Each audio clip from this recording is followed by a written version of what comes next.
Ready start.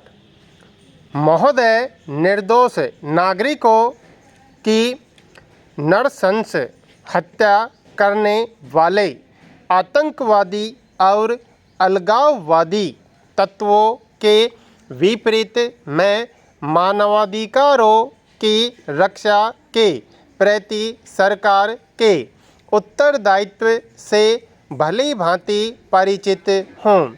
वास्तव में इस बैठक में शायद वे परिसीमाएं तय की जानी चाहिए जो राष्ट्रीय अखंडता की रक्षा और मानवाधिकारों के प्रति सम्मान के बीच सामंजस्य स्थापित करती हैं।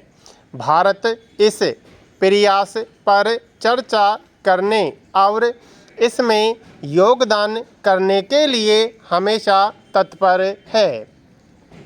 इस बात पर भी ध्यान देना जरूरी है कि मानवाधिकारों की विषय वस्तु और प्रकृति विभिन्न समाजों की सामाजिक, पारंपरिक और सांस्कृतिक शक्तियों द्वारा निर्धारित होती है। जैसा कि इस बैठक में बताया जा रहा है, संयुक्त राष्ट्र का प्रयत्न यह है कि मानवाधिकारों के लिए समरूप अंतर्राष्ट्रीय मानदंड बनाने की दिशा में प्रगति हो, पर ये मानदंड एक पक्षीय ढंग से तय नहीं किए जाने चाहिए और राजनीतिक या आर्थिक क्षेत्र में राष्ट्रों और समाजों के बीच पारंपरिक संपर्क की पूर्व शर्तों के रूप में स्थापित नहीं किए जाने चाहिए।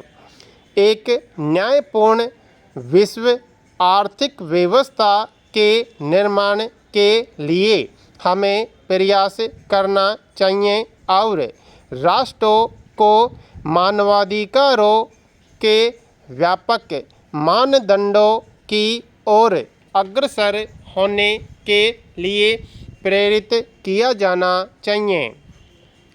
विभिन्न नेताओं ने परमाणु अस्त्रों के प्रसार से विश्व शांति और सुरक्षा के लिए उत्पन्न हुए संकट के बारे में जो चिंता व्यक्त की है, हम उससे पूरी तरह सहमत हैं। आज अंतर्राष्ट्रीय सुरक्षा का एक और पहलू यह है कि परमाणु अस्त्रों के भंडार पर से नियंत्रण समाप्त होने की संभावना पैदा हो गई है।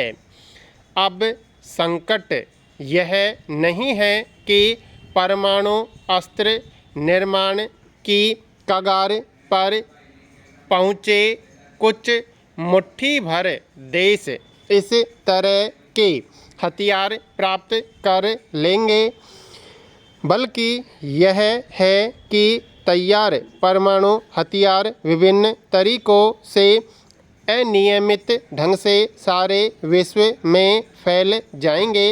इस तरह प्रसार का मुद्दा अब एक नया भयावह रूप ले चुका है। इन आशंकाओं से सहमत हुए हम इस बात पर जोर देना चाहते हैं कि चुने हुए आधार पर प्रतिबंधात्मक या दंडात्मक कार्रवाई का अपेक्षित परिणाम नहीं निकलेगा। इस मुद्दे से संबंधित विचार विमर्श में बेचैनी और तात्कालिकता का पुट इसलिए आ जाता है कि यह समस्या कुछ खास परमाणु हथियार संपन्न देशों की न होकर सारे विश्व की हो गई है। इस भयावह परिदृश्य में तकनीकी नियंत्रण या कोई क्षेत्रीय व्यवस्था पर्याप्त नहीं होगी।